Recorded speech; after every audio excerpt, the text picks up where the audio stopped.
anteriormente como comprar e vender dinheiro, usando ordens ou diretamente no mercado. Esta operação acaba sendo bem simples se você a executar através do nosso terminal de negociação Rumos 2. Depois disso, não nos resta mais nada a não ser identificar os momentos ideais para comprar ou vender uma ninharia. No entanto, esta ninharia tem vindo a atormentar traders ao longo de séculos, tendo sido à volta dela desenvolvida toda uma ciência denominada de análise técnica. A escola ocidental da análise técnica tem suas raízes na América do século XIX. Descrevi a análise técnica como sendo uma ciência. O que pretendo com isso? Bem, uma coisa que pretendo é mostrar que ela é governada por leis claras e rígidas. Começaremos por aprender como fazer gráficos de preços usando o computador, é claro. E depois passaremos ao desenho de outras linhas, mas para que servem elas? Essas linhas nos ajudam a determinar o que acontece com o preço no futuro. Elas também nos permitem prever por quanto tempo os preços vão continuar abaixo ou acima delas. Hoje vamos analisar essas linhas e aprender a traçá-las corretamente no gráfico. O gráfico de preços mais simples é o gráfico Tick, ou Tick Chart, como é conhecido. Mas o que é precisamente um gráfico Tick? Cada nova alteração no preço fica registrada por pequenos traços ao longo deste. O gráfico não leva em conta a passagem do tempo e, por isso, quantas mais vezes o preço mudar, digamos, num minuto, mais movimentos serão traçados no gráfico. Isto significa que entre 14 e 17 horas, meridiano Greenwich, intervalo em que as bolsas de Frankfurt, Londres e Nova York estão todas abertas, podemos assistir a até 10 alterações no preço durante um único minuto. Durante a noite, por exemplo, às 22 horas, em Nova York, quando as maiores bolsas do mundo estão fechadas, assistimos a muito menos mudanças nos preços. Com isso, o preço fica estranhamente distorcido nos gráficos Tick. Os gráficos Tick da plataforma Rumos, bem como nos outros terminais de negociação, não distorcem o tempo. Cada mudança de preço é representada no gráfico em tempo real. E o que temos aqui é um gráfico linear, mas um que representa graficamente os preços num período de tempo muito limitado. Para que serve o gráfico Tick? Tais gráficos são bons pontos de referência e são apresentados no terminal de negociação para informar imediatamente nossos traders de qualquer mudança de preço nos mercados. No entanto, eles não são usados em análises técnicas. Então, que tipo de gráficos são usados na análise técnica?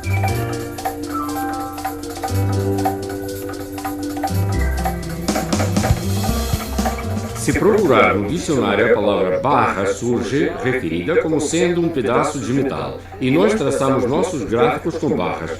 Mostraríamos agora como construir o gráfico com barras.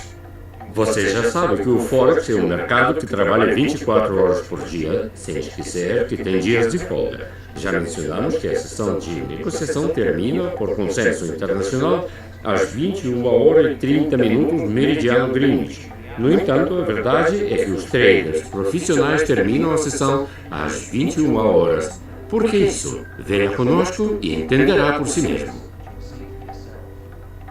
Nos gráficos de barras, toda a informação referente às alterações do preço sofridas durante um dia surge representada em forma de linhas verticais. Consultemos o monitor uns instantes após a primeira batida do Big Bang, aquela que marca o início da sessão comercial, e veremos o primeiro preço-chave registrado na nossa barra. Este é o preço de abertura, Open, e é registrado como um pequeno tracinho na parte esquerda da nossa barra. Pontualmente, no final do dia, um instante antes da batida do relógio, nós consultamos de novo o monitor e veremos um segundo preço, chamado de preço de fechamento, Close. Ele fica registrado em forma de um segundo tracinho no lado direito da nossa barra. O topo do preço atingido hoje nós chamamos de máximo, High, e este é o terceiro preço-chave da barra. E o preço mais baixo alcançado durante o dia nós chamamos de mínimo, Low. Por fim, ligamos o máximo com o mínimo através de uma linha vertical e obtemos a barra. Este é um método gráfico bastante popular. Os 4 preços da barra surgem representados no gráfico com as letras O, C, H e L.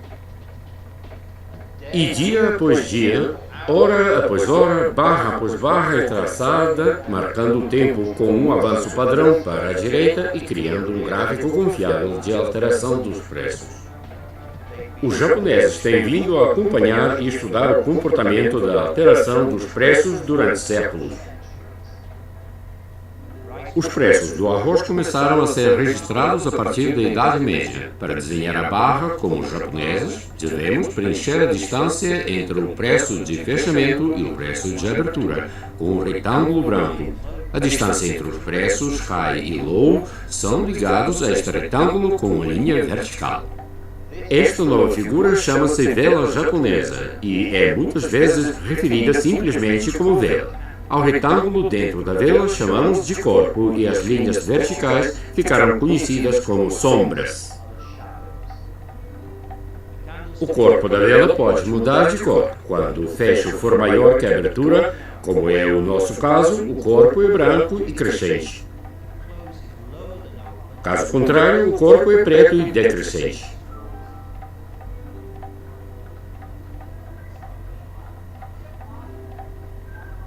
Muitos traders acham as velas visualmente mais atrativas e fáceis de interpretar. Dê uma olhada no gráfico de velas. Numa tendência crescente, o gráfico é branco, e na decrescente, ela é preto. Quando enfileirado horizontalmente, o preço surgirá piscando em forma de velas pretas e brancas diante de nossos olhos. Voltaremos à tendência mais tarde.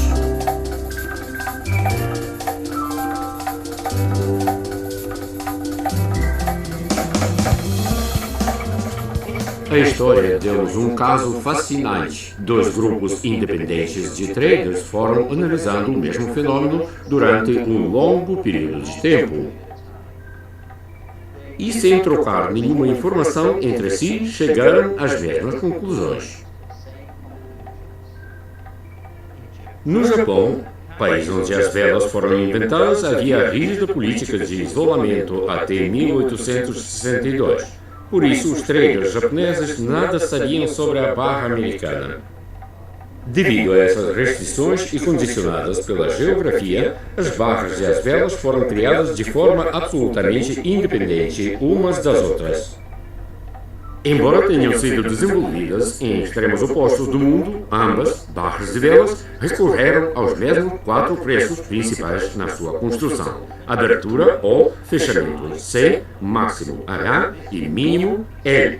Isso sustenta a teoria de que o comportamento na mudança de preço é algo com caráter objetivo e se submete a leis rígidas.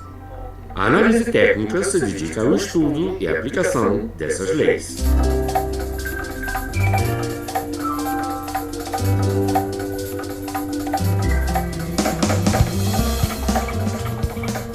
O conceito de tendência é crucial para a abordagem técnica e a análise do mercado.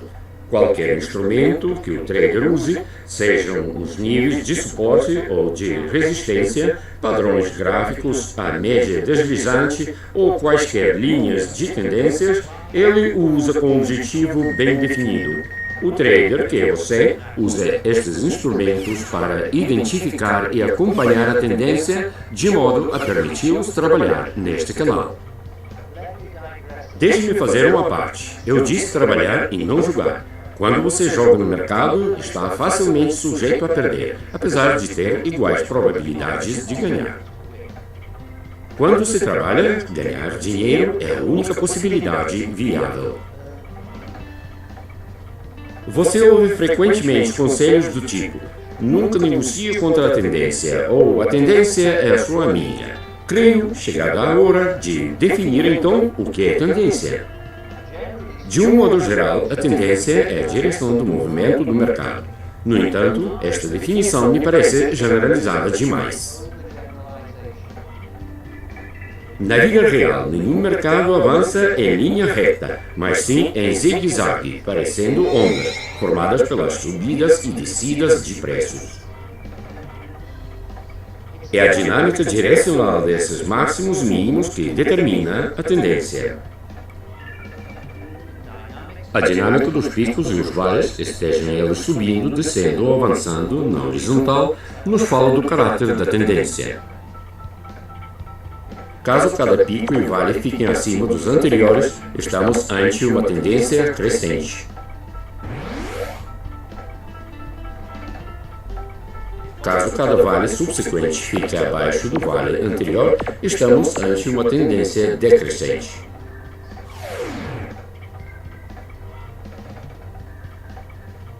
Quando os picos e vales estão ao mesmo nível, dizemos que estamos ante uma faixa horizontal. O preço pode se movimentar em três direções: para cima, para baixo e horizontalmente. Muitos iniciantes cometem um erro elementar ao acreditarem que o mercado pode somente ir para cima ou para baixo. E muitas vezes eles são surpreendidos, pois, até de acordo com as estimativas mais conservadoras, cerca de 1/3 total do tempo da sessão, o preço não está nem subindo nem descendo. Esse tipo de movimento de preço é conhecido como corredor do preço ou faixa horizontal. Esse movimento lateral é causado por flutuações similares para cima e para baixo e reflete o período quando o preço está equilibrado, quando a paridade entre a oferta e a demanda para o dado tipo de mercadoria é praticamente constante. Charles Dow, um dos pioneiros da análise técnica, chamou este movimento de linha. Transacionar divisas é moleza. Qualquer trader tem sempre três opções: comprar, assumindo assim uma posição longa, vender, assumindo uma posição curta, ou não fazer nada e ficar esperando a ver o que vai dar. Quando o mercado sobe, é a altura propícia para comprar. Quando desce, é hora de vender. Mas quando o mercado fica flat, o melhor a fazer é simplesmente não fazer nada. Mas como saber quando fazer o quê? A resposta é simples. Aprenda a análise técnica. A maioria de suas regras e descobertas são resultado de trabalho e suor de muitos traders. Essas lições foram aprendidas da forma mais difícil. Lembre-se que o sábio aprende com os erros dos outros e o tolo com os seus próprios erros, se é que alguma vez aprende. Além da tendência ter três eventuais direções, ela é também classificada em três diferentes níveis, que são: tendência primária ou principal, secundária ou intermediária,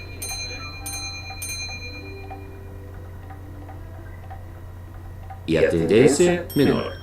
Esses termos nos remetem à natureza temporal da tendência e foram introduzidos por Charles Dow. Ele definiu a tendência principal como aquela que perdura no mercado por mais de um ano. Estes movimentos de preço a longo prazo são formados por fatores fundamentais. Vamos considerar o petróleo como exemplo. O consumo aumenta de ano para ano, as reservas são limitadas. A situação no Médio Oriente, o maior fornecedor de petróleo, continua instável e as fontes alternativas de energia são ainda poucas e inadequadas para responder às necessidades mundiais. Como resultado de tudo isso, o preço do petróleo tem vindo a subir continuamente durante os últimos anos. E nós podemos ver essa subida contínua nos gráficos. Charles Dow definiu a tendência intermediária como aquela que dura de 3 semanas a 3 meses. A tendência menor dura não mais que 2 ou 3 semanas. Cada tipo de tendência engloba outras tendências menores. Durante a tendência crescente principal, o mercado pode de repente travar para reagir ou corrigir o andamento da tendência por alguns meses e, em seguida, retomar o seu movimento ascendente anterior.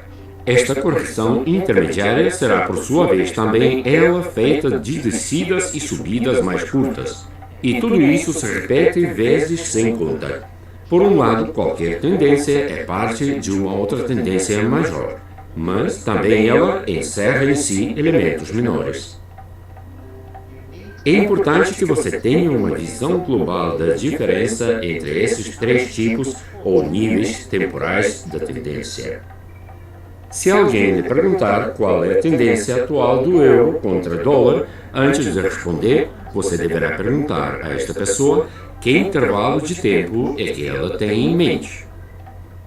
Os desentendimentos surgem devido ao fato de os diferentes traders trabalharem e se concentram em tendências de níveis diferentes, dependendo do estilo pessoal de fazer negócio. Para aqueles traders que mantêm as posições abertas durante um longo período de tempo, o movimento do preço no intervalo de alguns dias e às vezes de algumas semanas pode não ter particular importância. Elas acreditam no futuro e, por vezes, têm bons motivos para isso. Já para o trader que transaciona pensando somente no dia presente, que abre e fecha a posição na mesma sessão e que opera numa escala temporal de 1 hora ou menos, 2 ou 3 dias, já são um período de tempo substancial, e o movimento do preço durante esse período representa para ele a tendência principal. É por isso que se torna vital ter um profundo entendimento dos diferentes níveis da tendência. Este entendimento permitir-lhe-á determinar a orientação atual do preço e, como já disse antes, é precisamente este o nosso objetivo principal.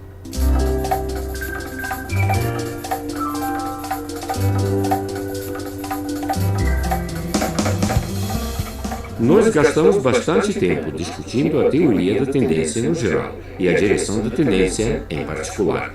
Tenho certeza que muitos de vocês estão pensando em como seria útil se a representação da situação corrente pudesse também espelhar um bloco de informação. Deixe-me fazer-lhe que vocês não são os primeiros a pensar nisso. As barras e as velas japonesas não são os únicos tipos de gráficos à disposição do trader. Há já 130 anos, os traders japoneses desenvolveram um simples tipo de gráfico que ficou conhecido como Renko. O Renko filtra o ruído e caos do mercado, eliminando-o do gráfico e tornando este num indicador de fácil consulta dos mais significativos movimentos do mercado. Este tipo de gráfico está ao seu alcance, entre outros, através de alguns cliques do mouse no nosso software de gráficos Rumos. Você encontrará a informação completa sobre o Renko e outros gráficos em outro filme. Entretanto, depois de nada do que falamos ter realmente dado um parecer em favor da análise técnica, vamos continuar.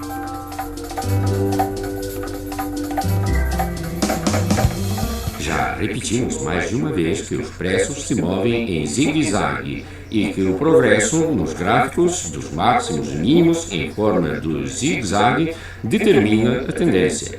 Chegou agora a hora de começar a dar nomes a esses picos e vales que nos permitem desenhar graficamente a tendência.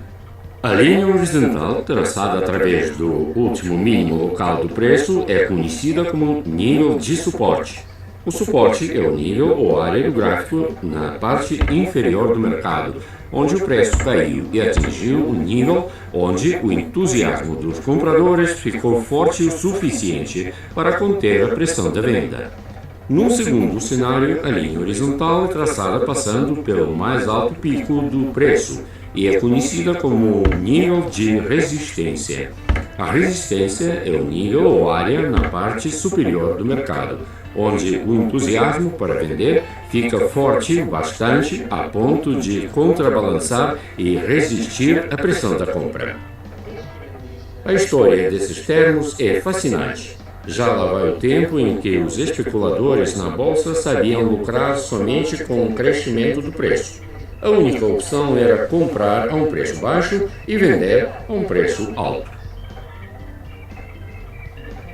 Posteriormente, ao nível que reforça o preço que impede de cair abaixo dele, foi dado o nome de suporte, enquanto que ao nível que impede o preço de subir acima dele, foi dado o nome de resistência.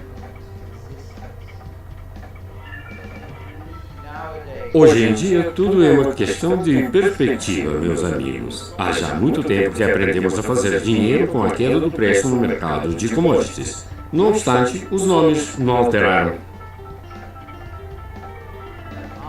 É claro que existem períodos em que os preços não sobem acima do nível de resistência, nem descem abaixo do nível de suporte. Durante esses períodos, sabemos que o preço está em corredor e que o mercado está flat. É nessas circunstâncias que os analistas técnicos Murphy e Schweiger aconselharam a não se fazer nada. Mas então, como devemos nós agir caso o corredor se prolongue por vários anos ou décadas? Provavelmente você até deve estar achando que isso não acontece nunca, mas é aí que se engana. Garanto-lhe que isso acontecerá, sim. A libra esterlina manteve-se na faixa entre 1,4 e 1,72 durante 11 anos. Certa vez, em 1998, foi feita uma tentativa infrutífera de romper o nível de resistência e, posteriormente, uma outra tentativa para romper o nível de suporte foi empreendida em 2001. Se ignorarmos as fugazes quebras desses níveis, a amplitude da faixa foi de 3.200 pontos. Isso pode parecer muito. Mas acreditem, isso foi como ficar pulando sem sair do lugar para uma moeda tão séria e durante um período tão longo. Se tivéssemos sabido a priori da tendência dessa faixa, teríamos, com certeza, feito uma fortuna várias vezes.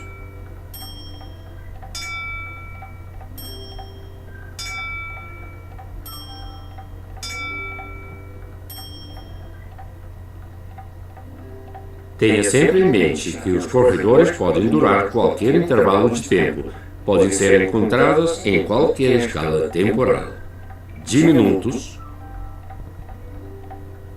horas,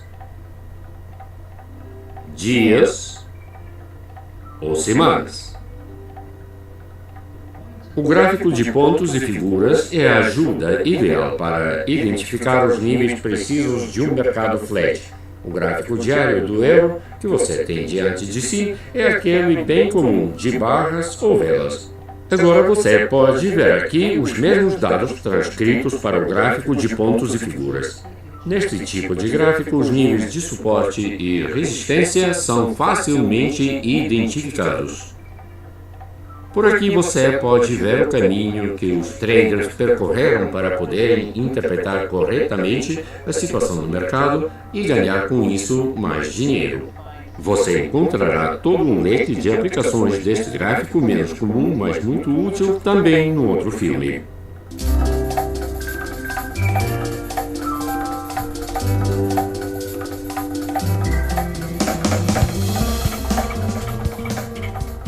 Mas que forças formam esses níveis de suporte e de resistência? É claro que a relação entre a demanda e procura ocupa o papel primário. Mas no mercado financeiro, o estado psicológico dos participantes no processo de compra e venda, e aqui eu me refiro a vocês traders, que têm um papel importante. Vocês mesmos determinam esses níveis de resistência e suporte. Isso leva a muitos resultados interessantes. Por exemplo, após a quebra do nível de resistência, esse nível acaba muitas vezes se transformando posteriormente num forte nível de suporte. John Murphy deu uma divertida explicação psicológica para essa transformação maravilhosa.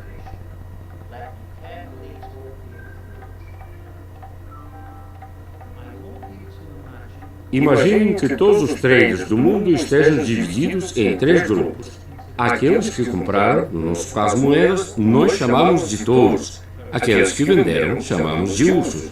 E o terceiro grupo de traders são aqueles que ficam sentados vendo o que acontece. Eles não abriram posição durante este tempo e limitam-se a observar o mercado. Neste momento, o preço está mesmo embaixo do nível de resistência.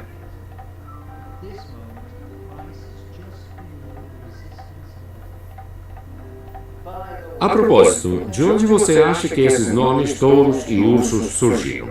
Esses termos surgiram da mudança frenética dos pontos no mercado americano. Você alguma vez assistiu a uma briga de touros ou esteve em um rodeio? Se sim, então se lembra com certeza de como os touros investem com seus cornos contra os corajosos corredores e matadores. Eles atacam com um movimento repentino de baixo para cima. É por isso que os traders que compram com antecipação, empurrando deste modo o mercado para cima, são chamados de touros. O engraçado urso grizzly pode ser encontrado na América do Norte. Estes ursos são conhecidos por terem as patas mais assustadoras do mundo. Eles batem de cima para baixo. E os traders, que vendem na esperança que o preço caia num futuro próximo, são chamados de ursos. Muito bem, vamos sair do zoológico e voltar para o mercado. A fim de melhor ilustrar o nosso exemplo, vamos trabalhar como a maioria dos traders novatos preferem, sem as ordens de stop loss. E qual é a finalidade das ordens de stop loss? Nós vigiamos a nossa posição como um gavião alerta e, se o preço se virar contra nós, devemos fechá-la imediatamente. Vamos ver como tudo isso funciona. Lembra-se de eu ter dito que o preço estava na área de resistência?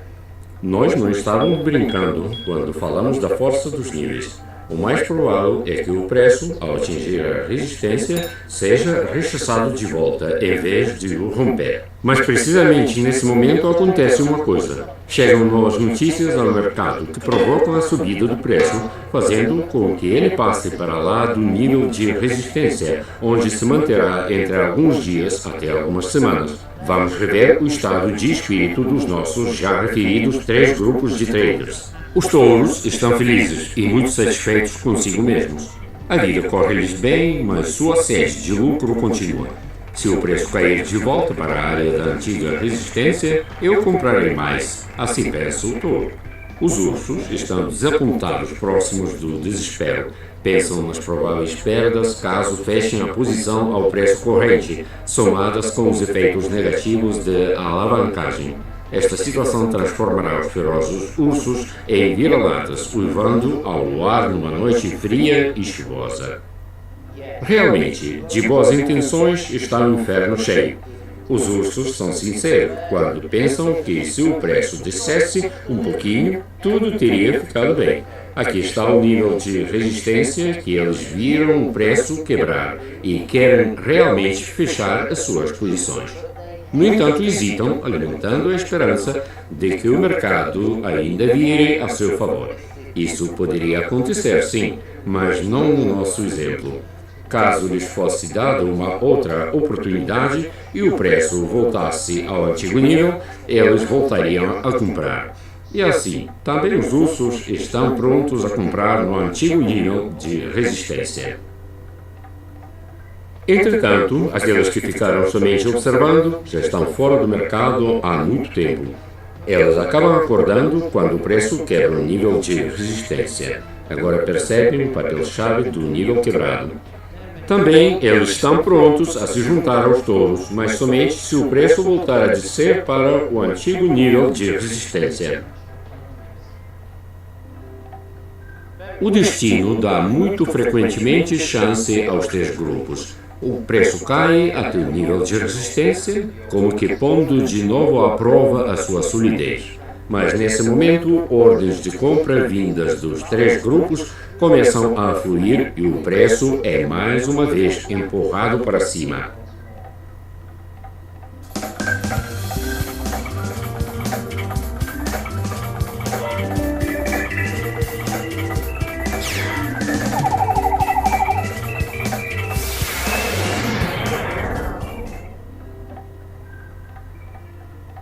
Caso o preço tenha quebrado o nível de suporte, o gráfico sofrerá uma inversão especular, e o que era antes nível de suporte vira nível de resistência, sem tirar nem pôr.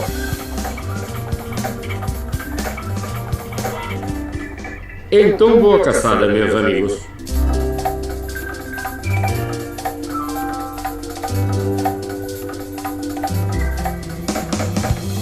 E agora que demos uma olhada no suporte e resistência, temos de aumentar o estoque das nossas ferramentas de trabalho gráfico.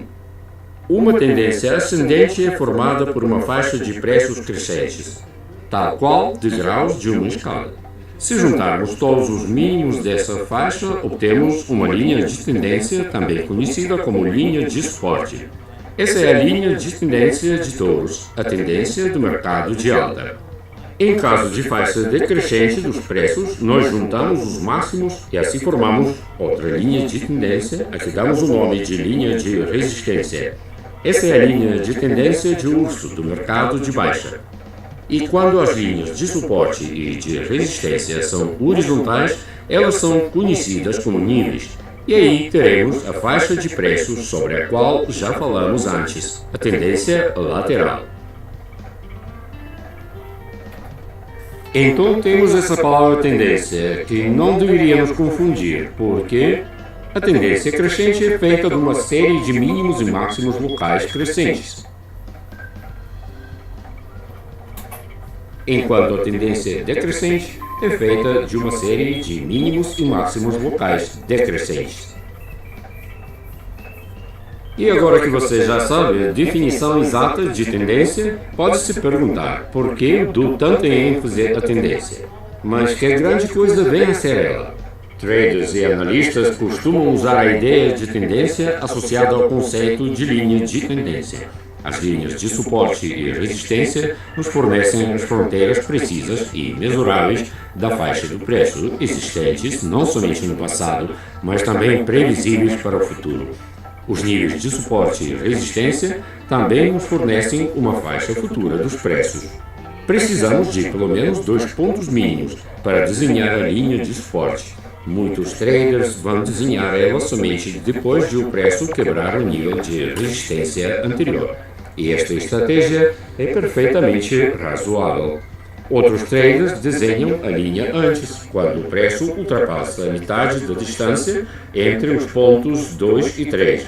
Tenha em mente que a formação de uma nova tendência com fronteiras precisas pode ser confirmada somente depois de um terceiro teste, seguido de uma subida do preço a partir dela.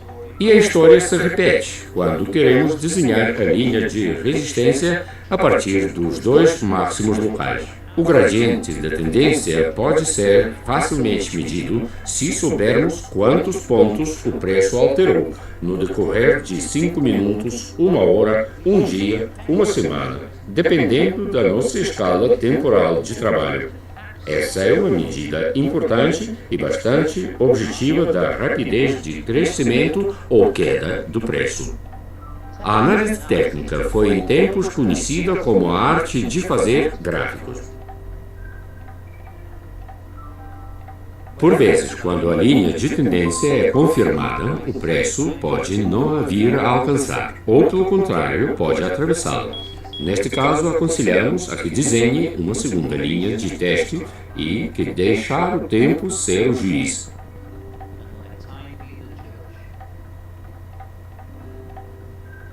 Nesta situação, aconselhamos a que acompanhe cuidadosamente os preços de fechamento. Eles devem se situar entre a linha de suporte e a linha de resistência. Existem alguns traders que se guiam sempre pelos preços de fechamento para traçar a linha de tendência.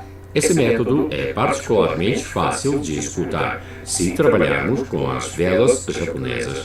Neste caso, os corpos das velas ficam acima da linha de suporte.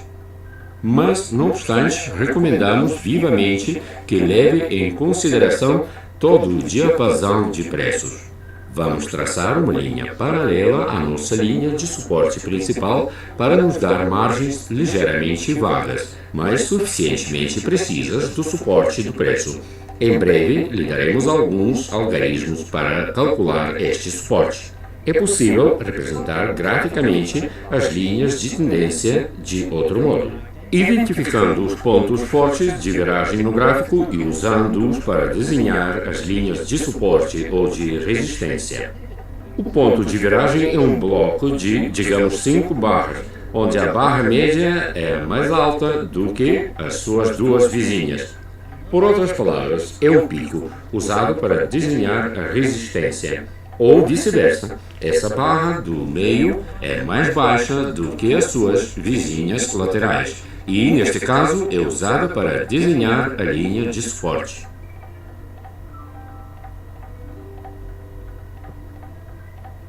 Podemos ser ainda mais rigorosos se exigirmos que o fechamento dessa barra do meio seja o mais alto ou o mais baixo que os preços de todas as 5 barras. Na prática, podemos já ter inconscientemente usado esses pontos para representar graficamente as nossas anteriores linhas de tendência. Aqui estão mais 2 recomendações para avaliar a importância da linha de tendência. Primeiro, quanto mais vezes os preços tocam e testam a linha de tendência, mais válida ela será. Assim sendo, uma linha que foi testada 8 vezes é mais importante que aquela que foi testada somente 3 vezes. Segundo, a linha que se manteve por 8 meses é mais importante que uma linha de 8 semanas. Quando falamos de linhas de tendência por importância, queremos dizer confiança. Mais uma característica mesurável da tendência refere-se à largura. Para medi-la no mercado de touros, você precisa encontrar o pico que mais subiu em relação à linha de suporte. Em seguida, trace paralela à linha de suporte uma outra linha através desse pico. Essa é a linha de canal.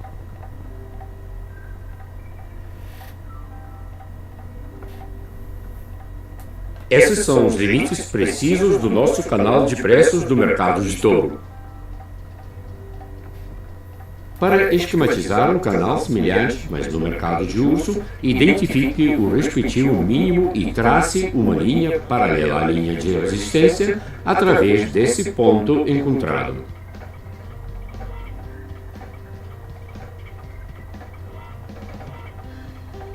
E assim teremos os limites precisos do canal de preços de uma tendência decrescente. Como podemos ganhar com essas linhas?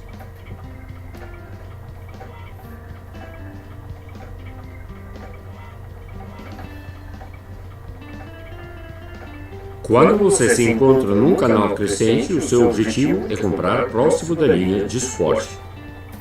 À medida que o preço se vai aproximar-se da linha do canal, você fixa o seu lucro vendendo. Ao fazer isso, não esqueça de colocar o seu stop loss um pouquinho abaixo da linha de suporte. De qual pouquinho estamos falando? Uns 10% da largura do canal. Acreditem em mim, isto será um risco consciente. E até mesmo, quando a largura andar em torno dos 300, 350 pontos, o seu stop loss não será maior que 35, 40 pontos. Falemos agora do stop loss. Voltando atrás no tempo, quando eu era um trader novato, recordo bem a minha reação ao termo stop loss, literalmente para as perdas. Ora, que perdas? Eu era jovem, forte e muito esperto. Devia só ganhar. Mas a experiência é uma boa professora e eu rapidamente aprendi que a palavra-chave é stop. Stop loss é cérebro, o cão de guarda do seu depósito. Sabemos que às vezes é mais importante para o trader não perder do que propriamente ganhar, especialmente quando ele recorre a dinheiro de outras pessoas. Para voltar ao canal de preço, você deve entender que para abrir uma posição curta na proximidade da linha de canal ascendente, independente de quanto lucrativo isso possa ser no futuro, fazem falta outros sinais de confirmação.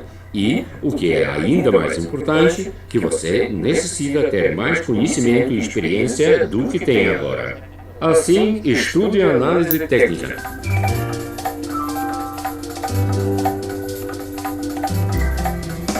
O que mais posso dizer sobre as propriedades das linhas de tendência? Bem, nada dura para sempre e todas as tendências têm um começo e têm um fim. Como acontece esse fim? O preço quebra simplesmente a linha de tendência. A quebra da linha de tendência é algo muito sério. Ela representa muitas vezes a inversão, ou pelo menos a pausa, do curso da tendência atual. E é por isso de importância máxima filtrar os falsos sinais de quebra da linha de tendência. Não existem respostas prontas e sempre corretas. É impossível evitar alguma subjetividade. Para verificar a quebra do nível, devemos ver onde fica o preço de fechamento. Se no dia da quebra o preço fechou abaixo da linha de suporte, isso pode ser sinal de que a reversão tenha começado. Mas só isso não basta para a maioria dos traders, e eles ficam esperando para ver se os preços vão continuar fora dos limites do canal de preço durante os próximos 2 dias. Essa estratégia é conhecida como a regra dos 2 dias e é um filtro temporal legítimo. Por que eu falo em dias? Provavelmente por automatismo. O fato é que as regras de análise dos gráficos foram formuladas há muitos anos, quando os traders trabalhavam predominantemente com gráficos diários. E por isso, muitos dos termos que se mantiveram até hoje, incluindo o da regra dos 2 dias, são vestígios daquele tempo. Tudo que abrangemos nos gráficos diários é também verdadeiro para os de horas e semanas, mas não em relação aos gráficos de minutos. Existem também filtros de preço com os quais podemos verificar a quebra da linha. Esses filtros variam de mercado para mercado. Agora gostaria de me focar nas táticas de negociação específicas do mercado de moedas, em particular na sua tática em caso da quebra da linha. Isso deverá poder esclarecer muitas das dúvidas que você tenha a ter sobre a validade da quebra. Quando o preço sobe e quebra a linha de resistência, ninguém pode afirmar com 100% de certeza que isso seja uma quebra verdadeira ou não. Então, o que podemos fazer? Bem, colocamos uma ordem de compra uns 5 a 10 pontos acima da linha de tendência e fazemos isso quando o preço estiver ainda longe da resistência para nos sentirmos seguros, pois não queremos ser apanhados de surpresa. Nós já calculamos a largura do canal e colocamos o stop loss de 10% dessa amplitude abaixo da linha de resistência. Neste caso, estamos falando de cerca de 15 a 20 pontos, considerando o spread. Agora temos que colocar a nossa ordem de take profit, mas a questão é onde? Bem, o objetivo mais provável do preço após quebrar a linha será a da largura do canal. Para nos orientarmos, devemos então traçar uma linha paralela à resistência à distância de L. O nosso alvo deverá fechar a posição 10% mais abaixo dessa linha, que por vezes chamamos de linha de canal dupla. É aqui que fecharemos a nossa posição, colocando a ordem de venda. E esta é a nossa santíssima trindade da criação das ordens. E agora nós vamos dar uma olhada em alguns outros possíveis cenários. Imaginemos que temos um canal com largura de 60 a 80 pontos. Isto significa que o preço poderá atingir o alvo entre 2 a 3 horas depois, deixando-nos pouco tempo para verificar se a quebra é para valer ou não. Caso a largura do canal esteja mais em torno de 150 a 250 pontos, o que é um tamanho realista, aí o preço poderá atingir a linha do alvo em 2 ou 3 dias. E é aqui que nos devemos lembrar da descrição de Murphy acerca das linhas de resistência, bem como dos níveis, em como se transformam em linhas e níveis de suporte após a quebra. O preço tenta voltar para um canal antigo. É a este processo que chamamos de prova de resistência da linha, quando o preço vem testar a força da linha da antiga resistência. E nós vamos deslocar pacientemente as nossas ordens de stop loss e take profit paralelamente à linha de resistência e à linha do canal dupla até o momento em que uma dessas ordens seja executada. Aplicando a regra dos 2 dias ou qualquer outra regra de verificação, este cenário dá-nos tempo para entender se essa quebra foi para valer ou não. Caso depois da quebra o preço avance para mais que 1/3 da N, aí o mais provável parece ser que vamos atingir o nosso alvo.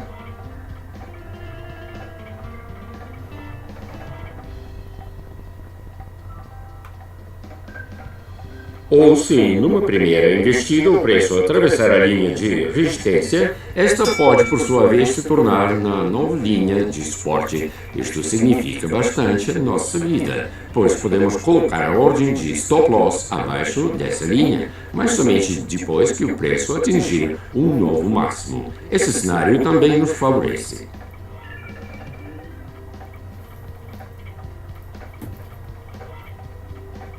Nos gráficos diários, os canais de preço podem facilmente se manter entre os 400 e 600 pontos, e com isso o preço pode levar de 2 a 3 semanas a atingir a sua meta, como podemos ver neste gráfico do euro. Entretanto, as regras para calcular o preço-alvo e para colocar as ordens continuam sendo as mesmas. Continuamos agora conversando sobre alguns outros métodos de cálculo do preço-alvo no capítulo Correção.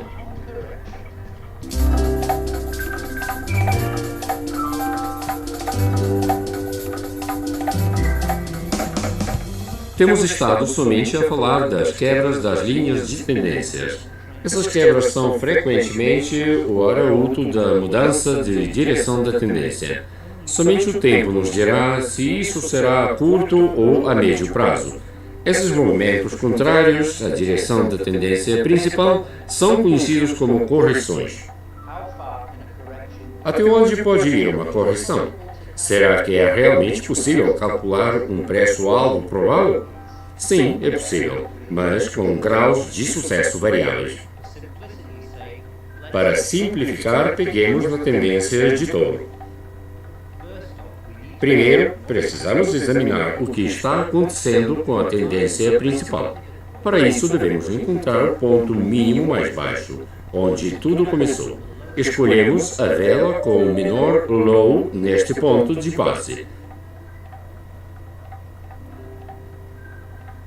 Agora encontramos o ponto high mais alto. Aqui está ele.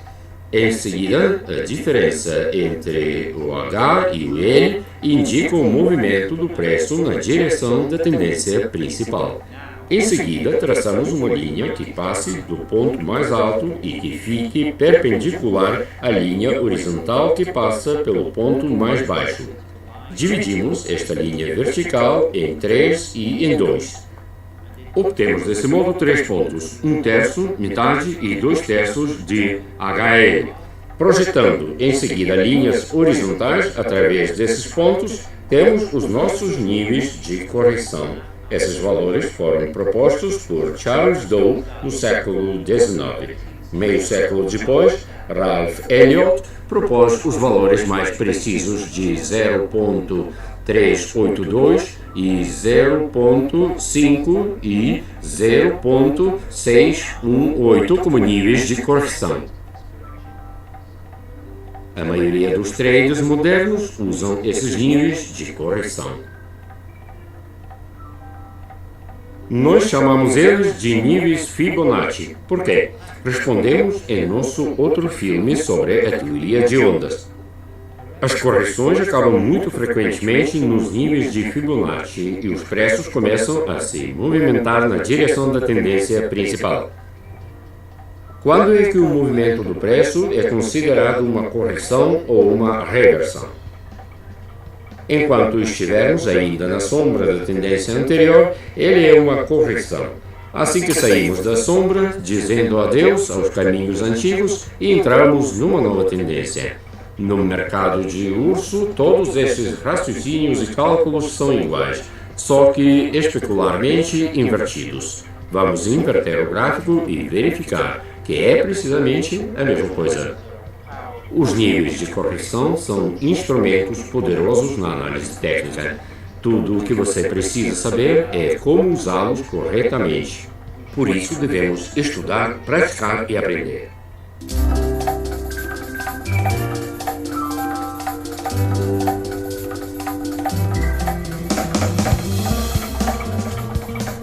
Hoje falamos de muitos outros conceitos, como desenhar gráficos e que escala de tempo usar. Exploramos a natureza da barra e da vela, vimos tendências, linhas de suporte e de resistência. Levamos em conta as propriedades das linhas de tendência. Falamos também dos níveis de correção e pontos de viragem. Não se preocupe com estas novas palavras e técnicas. Voltaremos a falar destes conceitos durante os nossos próximos filmes e iremos aplicar essas técnicas muitas vezes. A prática leva à perfeição. Com o tempo você verá que é capaz de traçar e usar essas linhas rapidamente. No entanto, os conhecimentos e experiências que você necessita para negociar confiante no mercado só mais tarde chegarão.